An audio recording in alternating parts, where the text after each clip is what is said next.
And what you may not realize is of course, all those prayers are being heard. And what you might not realize is all the answers to those prayers are like circling. They're in a holding pattern. Not all of them. Some of them are come. But some of them are in a holding pattern because you're not making a place for them to land in your life.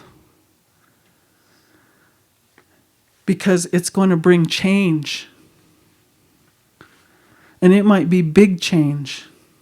And it might ask something of you. Now, the trouble with change is that things change. And you don't like that. So here we are all looking at this world saying, gosh, this has got to change. This has got to change. We know it's going to change, or here comes the change, or this is how we think the change is going to come. And yet when it comes right down to it in our personal daily life, we're not sure. We're not sure if we're ready to welcome that change into our life personally. So Spirit said, so now you've got your faith moving, you've got your prayer moving, and now you need to start making a place for that prayer to land. And when you become willing to do that, then you're going to see some change. Some of it's going to be big, some of it's going to ask something of you. So Spirit told me that's why we sent this water to you like this. That water at a certain point asked me to go and visit a larger body of water. And so I went and I visited this lake, this super long, this is New Mexico standard, sorry, but this is a long lake for New Mexico, big lake for New Mexico. And so I went and I stood in this water and I played my drum and I was singing. And after I got done singing, that water had something to say to me. It gave me a teaching, and I want to share it with you. It said, daughter, it's good that you're praying into the water because the water amplifies your prayers. Now, my elders always said when we came into the lodge, they always said, holy Miigwech chozane wakan, holy water of life. And at Standing Rock, isn't that incredible? They pretty much had the whole world saying, Miigwech choni, acknowledging that sacredness of life. So that's flowing out of all these lips everywhere. I love that. But they said, so they used to say that, and they say, this water is life. This is life right here. And they said, this water is what binds all living things together as family. Every living thing has to have this one. We call it first medicine. And I also talk about it in relation to this grandma-grandpa fireplace, because when I first started finally being able to go to ceremonies with my own people, they take me over there and they say, here, offer tobacco, offer cedar, and they say, this is the highest school there is.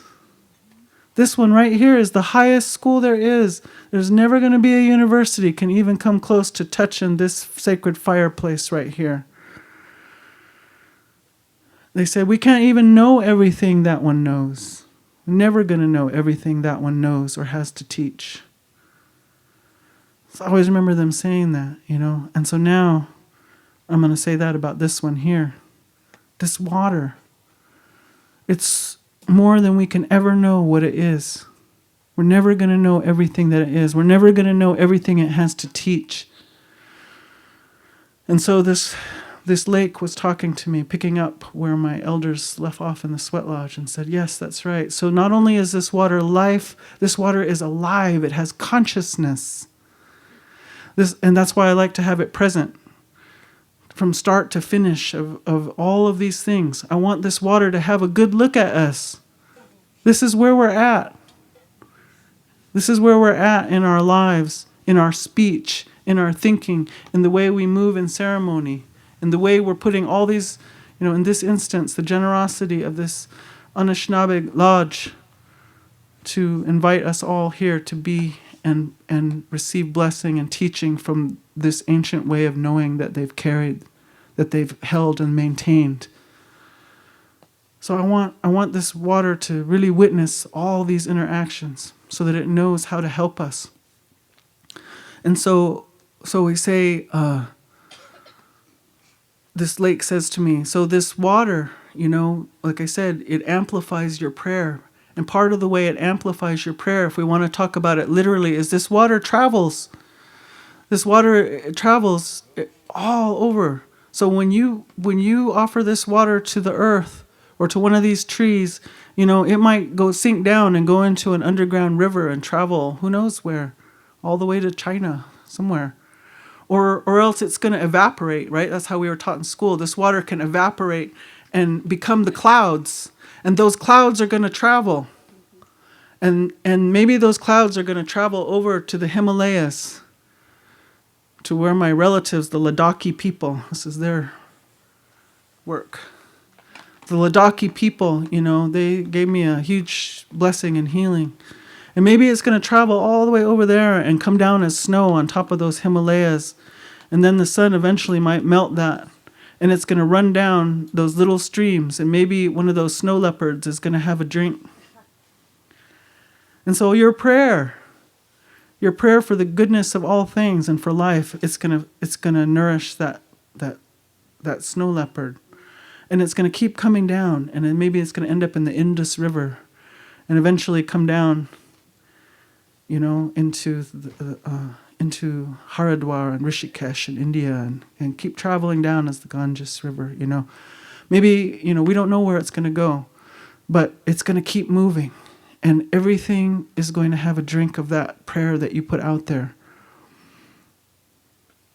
And then it said, but not only is it going to travel over space, it travels through time. Do you understand that? It travels through time because this has always been the same water. Maybe as this whole Mother Earth in our sacred orbit, Sister was telling us about the way those planets contributed to make this holy place that we live in, and all of that relationship, that family, it's all traveling together through the cosmos, right? And so maybe as we're traveling that way, it's picking up a little more water, we don't know. But the first water is still here. That original water is here. Scientists say it's a closed system. I'm not sure what my elders would say. But in any case, it's cycling around. It's cycling around. And so because we know that original water is still here, then we know that every single one of our ancestors, from every single one of us sitting in here, had a drink of this water sitting right here. Every single one. So it's carrying that record. So that's what they told me. And so they say, so all the prayers of all the peoples that have ever been, and some of them aren't here anymore. When I was talking to Mary Ellen, I said, because I didn't know where the water was. And she said, yeah, it's always present here. So that's how it is, right? Because it's our life, we always have that water at the ceremonies. And so that water has been there at our highest understanding and our best way of meeting creation and life. And there's that water. And so all the different ways that all the different peoples have done that is sitting in this water right here. Even what we are doing right now, we're continuing, we're adding to that long, honorable lineage of our relationship to this holy Miigwech. So this water was telling me about itself and telling me, and I know this is this much, and there are elders sitting right here who could say so much more than that. But for me, that just changed my world, changed my life to think about that water and everything. And not only our ancestry, but the great grandfather links, the great grandfather, grandmother buffalo, everybody, all the lineage of life sitting right here. And we get to drink that. And it falls from heaven.